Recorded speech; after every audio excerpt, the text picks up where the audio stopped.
Hey, everybody. I want you to picture this for a second.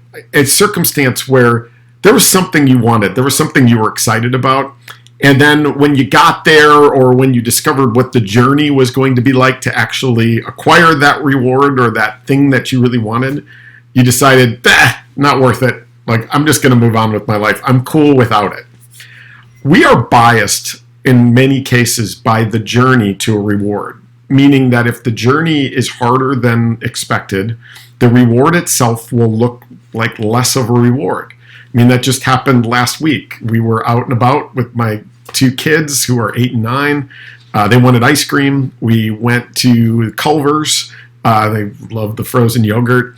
And the cars were wrapped around the building, the drive-thru. And on the other side at the pickup window, there was a bunch of cars that had their little stickers on it. They were still waiting for their food. And we were like, this looks awful.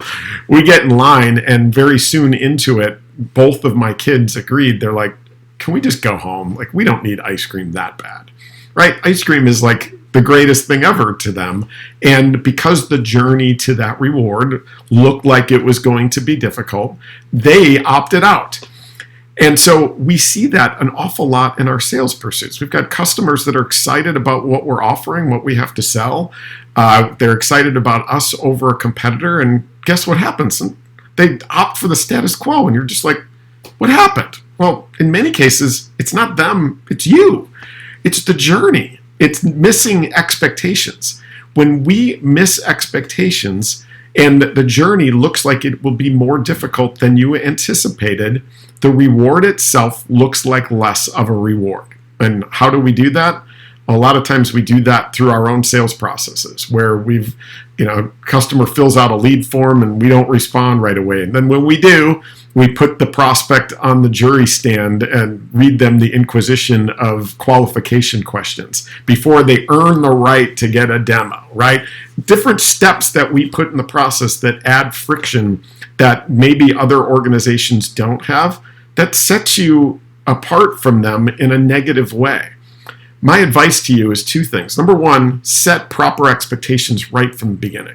Again, obviously embracing transparency in what you do, but what you don't do, and what competitors potentially do better than you. Again, that's why negative reviews on a website help those products sell. It's because expectations have been set properly. But set expectations in terms of what the journey is going to be like. That's why I'm such a huge advocate for mutual decision plans, right? Lay out the journey with the customer so they know what to expect. And if they want to opt out, they opt out early, right? If you're going to lose fast. And then number two, again, is look at your own buying journey and look for ways to remove friction.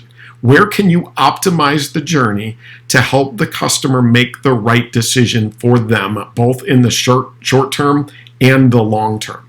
Do those two things together, and you know what? The customers will still view the reward in the same light they did when they first engaged. And that means faster sales cycles, higher win rates, and as a result, you'll qualify deals in faster that you should win and qualify deals out faster that you're going to lose anyway. So give that a try. Just give that some thought. And if you've got questions, I'm here. I'm happy to answer any questions that you've got, and also would love to hear how it goes. So thank you. Happy New Year, and look forward to engaging with all of you. Thanks.